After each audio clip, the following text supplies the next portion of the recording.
Welcome everyone to another Ref Brandon and the Todd Family YouTube video. Wherever you are, whatever you may be doing, thank you so much for making Ref Brandon and the Todd Family part of your day. We always greatly appreciate it.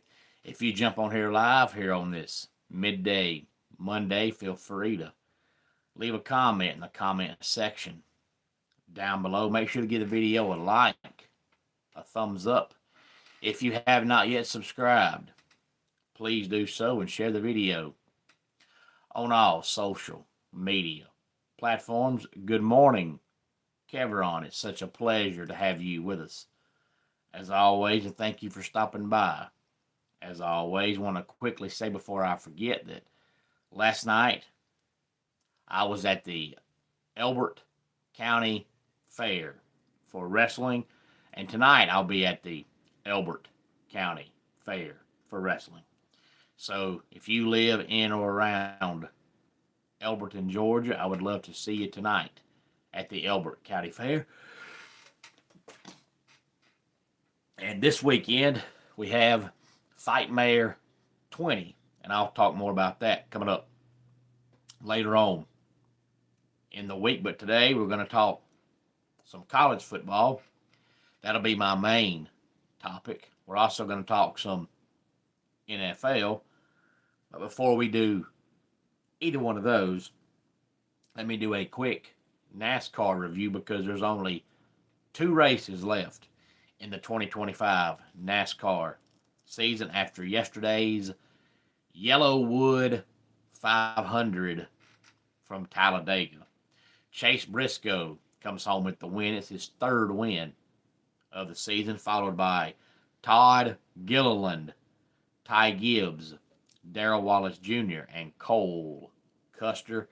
Then 6 through 10, we had Carson Hocevar, Tyler Reddick, Christopher Bell, Zane Smith, and Brad Keselowski. Now, this week, we have the Xfinity 500 from Martinsville, 2 o'clock, Sunday afternoon. Now, we know that Denny Hamlin won last week, and Chase Briscoe won yesterday. So those 2 drivers have automatically qualified for the championship race, which will be next Sunday, the first weekend in November. The other 2 aren't 100%, but more than likely they're going to be the other 2. The bottom 4 right now are William Byron, Joey Logano, Ryan Blaney, and Chase Elliott. Now, more than likely, unless one of those 4 drivers wins Sunday, those will be the 4 that get eliminated after Sunday. And then the final 4 will go down to the last race next weekend. And I would say right now, the favorite's probably Christopher Bell, only because he's been the most consistent all year long. But Denny Hamlin may sneak up and finally win one. You never know. But I would love to see Chase Briscoe join Joe Gibbs Racing and his first season with Joe Gibbs Racing go out and win the championship and beat Denny Hamlin, because we all know that I despise Denny Hamlin. But on to some NFL back on Thursday night. The Bengals beat the Steelers 33-31. Now we know that Joe Flacco started that game for the Bengals. He has now played for every team in that division except for the Steelers. And I think the Bengals only got him because they had the Steelers coming up on the schedule. For whatever reason, when Joe Flacco plays the Steelers, he's the best quarterback football's ever seen. But against everybody else, he's average. If he played the Steelers 17 times a year, he would have every quarterback record that football's got. He plays so good against that team and then plays like a hot pile of doo-doo against everybody else. The Rams beat the Jaguars 35-7. Eagles over the Vikings 28-22. Patriots over the Titans 31-13. The Panthers are now above 500. They defeat the hapless, horrible terrible, really bad Jets, 13-6. This is about the 5th straight year that the media has tried to make us believe that the Jets are going to do something, and then they don't. The Browns beat another lowly, hapless, really bad, awful team, the Dolphins, by the score of 31-6. The Bears beat the Saints 26-14. The Chiefs get a shutout, which you hardly ever see in the NFL. They shut out the Raiders 31-0. The Colts beat the Chargers 38-24. And then a score that, if you just saw the score, hey there, Shark Man. Glad to have you here on this Monday. And Shark Man, I think it's the first time I've seen your name in the comment section. If it is your first time here, for whatever reason you decided to stop by the channel today, thank you very much. Make sure to give the video a like, a thumbs up, and subscribe. This is a game where if you just saw the score, you'd think, oh, a competitive game. And then you realize it wasn't. Nino, glad to have you here. And I would say Giannis, but that's a fantastic option either way. The Broncos beat the Giants 33-32. But the Broncos had 0 points going to the fourth quarter, and they scored all 33 points in the fourth quarter. So if you didn't watch that game and just saw the score, you'd think, oh, a competitive game. It wasn't. It was all Giants through 3 quarters, and the Broncos scored 33 points in the fourth quarter. And Nino, if this is your first time being here for whatever reason, made you stop by the channel today, thank you. If it is your first time here, make sure to give the video a like, a thumbs up. And if you haven't subscribed, please do so. And Nino, I'm going to say Brock Lesnar, but 99% of the time, Nino, if you give me an option, and one of the options is John Cena, I'm always going to pick the other option because John Cena has just never been a great wrestler. And I will say this final run he's on now is probably some of the best wrestling he's ever done. And he's always been popular with the kids because of his gimmick and all that. But just in the ring, he's always just did a 5-knuckle shuffle and a couple other things. And that's about it. So nothing he ever did really garnered your attention. Josh, you're part of Gamecock Nation. I'm going to assume that's South Carolina and not Jacksonville State. But nevertheless, glad to have you here on this Monday. And Josh, stick around because I'm fixing to talk some college football. Yesterday, I recapped all the games from the weekend. If you have not seen that video, please go back and watch it and appreciate that, Nino. Maybe that'll make you want to come back for more because I do talk wrestling. I talk football, college and pro. I talk basketball, college and pro. Baseball, a little bit of college, but mainly pro. And then NASCAR racing. And then I do top 10 countdowns that sometimes are not about sports or wrestling in any way, shape, form, or fashion. But, Nino, one thing you'll find about me and the channel is unless you know what team I like in a sport, you won't figure it out by watching the channel because whatever team I like in any sport, it doesn't matter to me because I don't favor one team over another when I'm discussing sports. I call things like I see them. I put my fandom to the side. I will never, ever, ever, ever show favoritism towards my team. I'm always 100% honest in anything I discuss. And I would say on the first option, Chris Paul. And Josh, on your question, my answer would be Kurt Angle. I was a huge Kurt Angle fan back in the day. The Packers beat the Cardinals 27-23. The Cowboys dominate their arch nemesis, the Commanders, 44-22. And the Niners beat the Falcons 20-10. But on to today's main topic, which is going to be the college football AP poll. And it looks way different this week with 9 ranked teams going down over the weekend. Nino, if you're guessing that I'm a Titan fan and a Rocket fan, you would be wrong with both of those. I have an NBA team, but it's not the Rockets. And I've said numerous times that I don't really have an NFL team. I watch it for the love of the sport because I love football. But in the NFL, I never care who wins and loses. I don't have a team.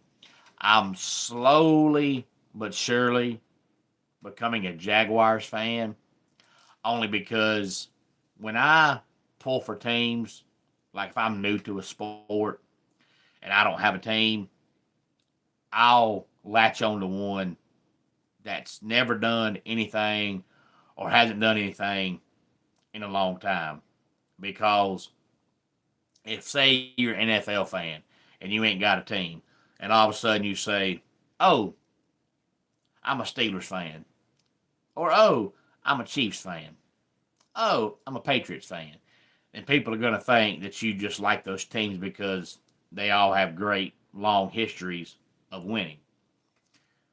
But if you pull for a team that's either never done anything or not in a while, then it makes it look like you're truly a fan of that team. And the Jaguars have never won the Super Bowl, never played in it, and they've got a lot of great young and upcoming talent. And now that they've gotten rid of Doug Peterson, I think we might start seeing them win. So I'm slowly becoming a Jaguars fan, but I'm not there yet. But I just have never had an NFL team. I do need to get one so that when I watch the NFL, I have a team to pull for, but I've just never had one. Nino, you are a Cardinals fan. CB, glad to have you here on this Monday. And Nino, I'm glad you say that because you say you're a Cardinals fan and people are automatically going to assume that you're from Arizona. I'm not one of those people. I never have in all my Holborn days, Nino. I never have figured out, and still at my age now, I've been watching sports 30 plus years, never have figured out, and it's never made sense to me why people think if you live in a certain city or a certain state, you got to pull for the team that plays in that state. That makes zero sense to me. There's no law anywhere that says, hey, if you live in California, you got to be a fan of, the 49ers or whatever team it is in whatever sport. Or, hey, if you live in Oregon, you got to be a Ducks fan. Or you got to be a Blazers fan in basketball. Why? Just because you live in a certain state doesn't mean you have to pull for the team in that state. I've never understood people's logic when they say that. And the older I get, the less sense it makes to me. But if you just came out and said, oh, I'm a Cardinals fan, people are going to think that either you're in Arizona or you're in a state that borders Arizona. But a lot of changes in the AP poll because of all the ranked teams going down over the weekend. Ohio State is still number one. I think their defense right now is giving up either 5 or 6 points a game. So until people start scoring on them, it's going to be hard to see them going down. We got Indiana, number 2. Texas A&M, number 3. Alabama, number 4. And Georgia, number 5. 6 through 10 is Oregon, Georgia Tech, Ole Miss, Miami, and Vanderbilt. BYU jumps all the way to number 11. Notre Dame, 12. Oklahoma, 13. Texas Tech, 14. And Missouri is number 15. And Nino, that's a hard question because the game of basketball has changed so much. And now it's become all about offense, just like football, that nobody plays defense anymore.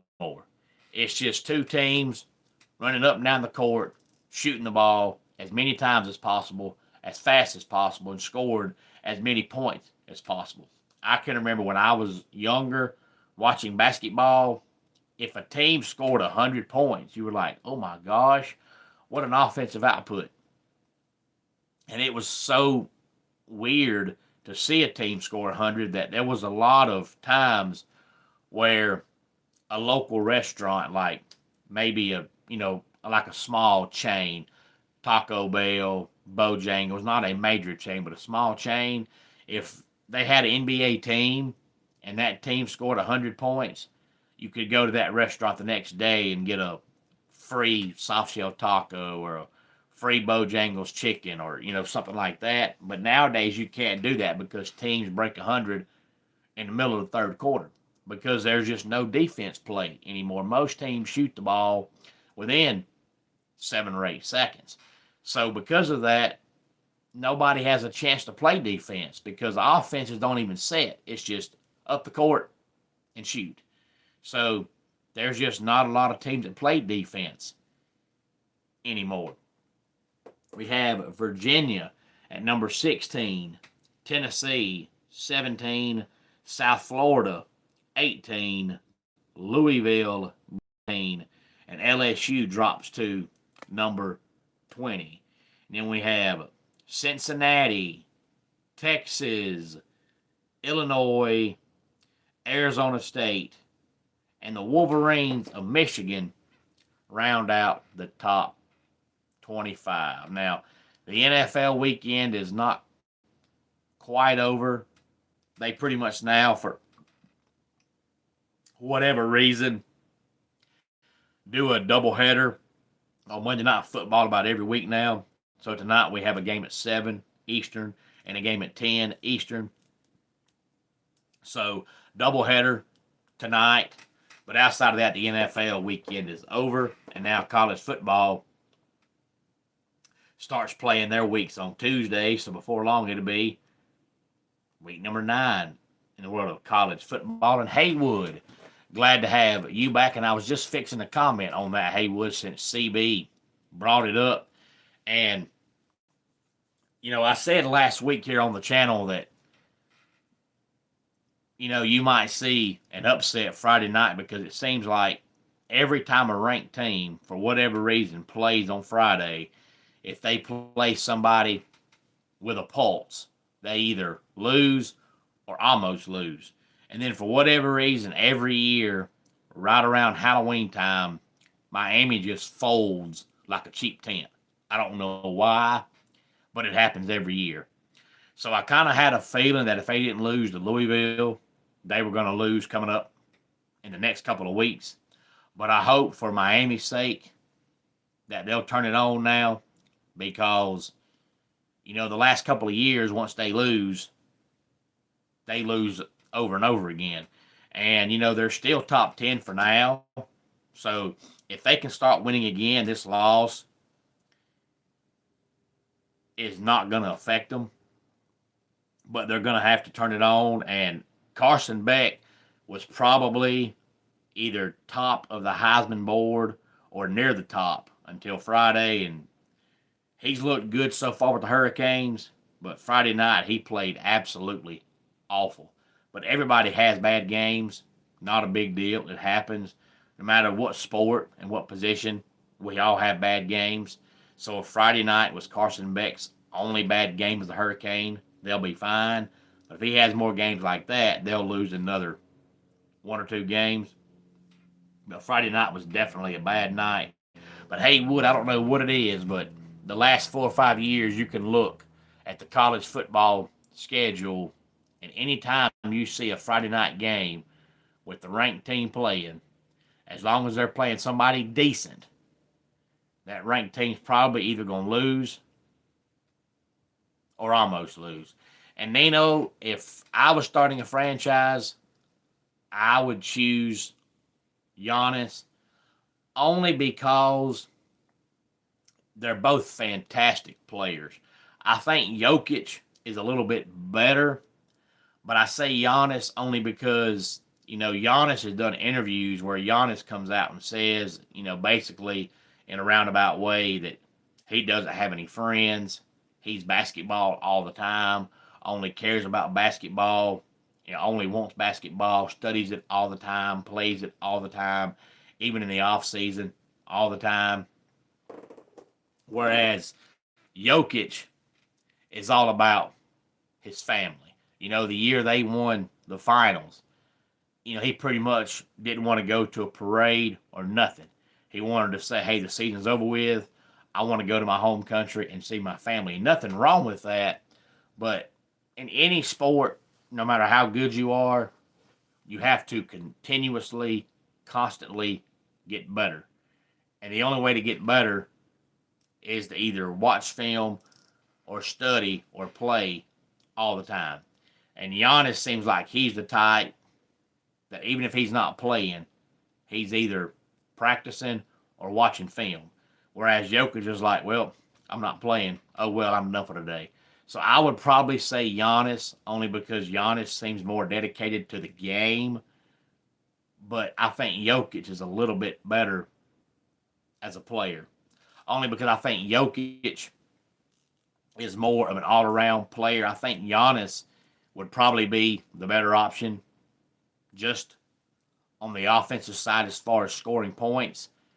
But Jokic is a better passer, a better rebounder, and Jokic has a little bit better range. Giannis has never been good consistently beyond about 14 foot. But I think both of them are fantastic players. I'm not sure, Nino. That's a fantastic question. But, he had the option to leave, and he decided to stay, which I totally understand because, all of the great NBA teams right now don't really need a second or third player. And Giannis wants to be the main focus of a team, but he wants to have better help around him. And the Bucks just never seem to make any effort to give him any help. But if he leaves and goes to another team, he's going to be the second or third man, and then he'll be unhappy because he wants to be the main focus. So I think he'll stay a Buck at least for the next 5 or 6 years. But unless they get help around him, they're not going to win anything else because, they have one superstar and the rest of their team is average at best. And Haywood, I think your comment is already off the screen, but I think your comment was about Ohio State. And, I said yesterday that Ohio State's giving up like 5 or 6 points a game right now. So it's hard to see them getting beat because nobody can score on them. And I apologized here on the channel a couple of weeks back to Ryan Day because their defense was fantastic last year. But he hired Matt Patricia, and I have just never been a big fan of Matt Patricia. Never have. And when he hired Matt Patricia, I thought, oh my gosh, this is the one decision that Ryan Day's made since he's coached with the Buckeyes that I've scratched my head and thought, well, that's a bad decision. Why in the fool did you hire that guy? But now here we are in late October, and I think he made the right decision. Their defense is better this year than it was last year. If you can't score on them, you're not going to beat them. And their defense is looking better and better and better every week. Now, there will be a game somewhere down the line where their defense has a bad game and gives up 24. But for the most part, they still have the ability to score 30 plus. So unless their offense has a really bad game or their defense has a really bad game, I just don't see them losing. And CB, I think the Dolphins are terrible. They're awful. They're really bad. I think Tua sucks. They should have given up on him before he got that big, huge contract. He's terrible. Mike McDaniel is a good coach, but I think Mike McDaniel is too smart to be a head coach. That man is really, really, really intelligent, and I think sometimes he's so smart he overthinks himself, but I think he loses his job because when a team struggles, it always falls on the head coach, and he's the coach, and they're a 3-win football team, 4 maybe, and that's max. That's as good as they're going to do. But their main problem is their general manager is awful. Their general manager continues to make this team worse every year, and nothing happens. It's like he's just tearing them down year after year, and the Dolphins ownership's like, no big deal, we suck, we're okay with it. And they're so bad they don't give any fans any reason to go to a game, buy merchandise or nothing, because they give you nothing and they seem like they're content with giving you nothing. So even though I do think Mike McDaniel is gone, if they don't fire the general manager, it doesn't do them any good.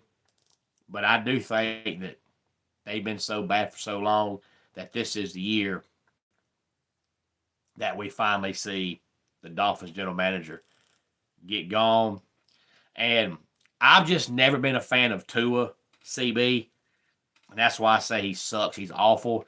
And they should have never given him that contract, because even if you go back to his days in college, he throws the best slant pass in the history of football.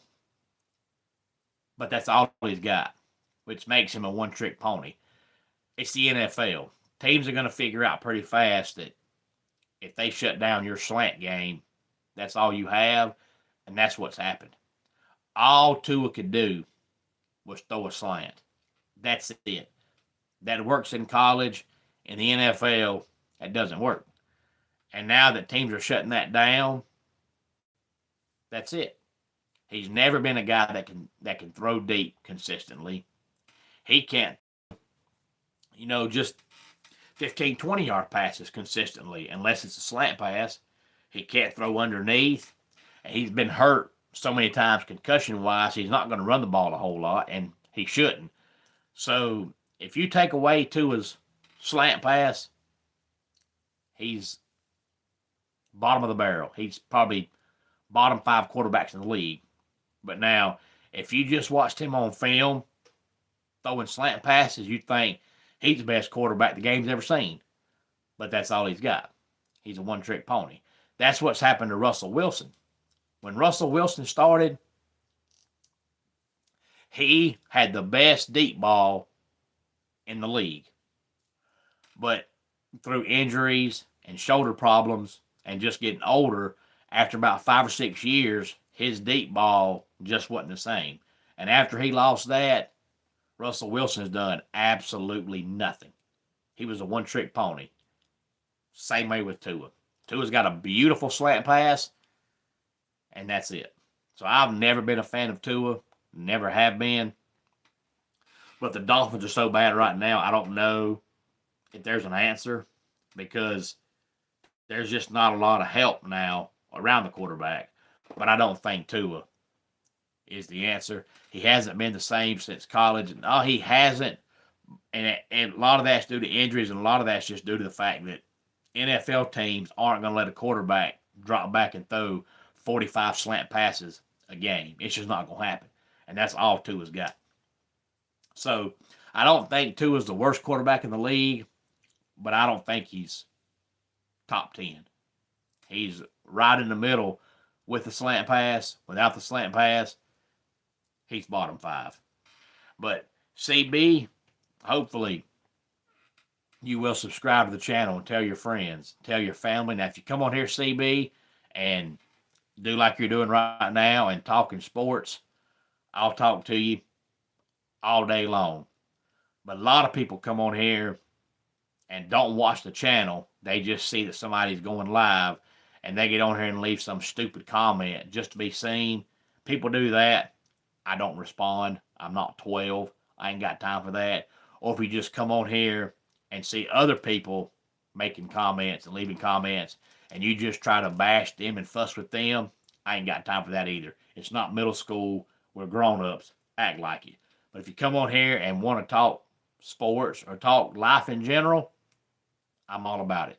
So CB, thank you for being here, and hopefully you'll come back again and watch some more videos. To the rest of you, I hope you give the video a like, a thumbs up, and subscribe to the channel if you have not subscribed. And let's go ahead and get our dad joke of the day in here.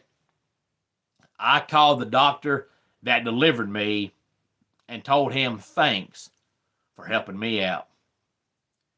And that does it for today's Ref Brandon and the Todd Family YouTube video. Until next time, it's Ref Brandon saying, just like in pro wrestling, life can be over by the count of 3. Tell your friends and family how much you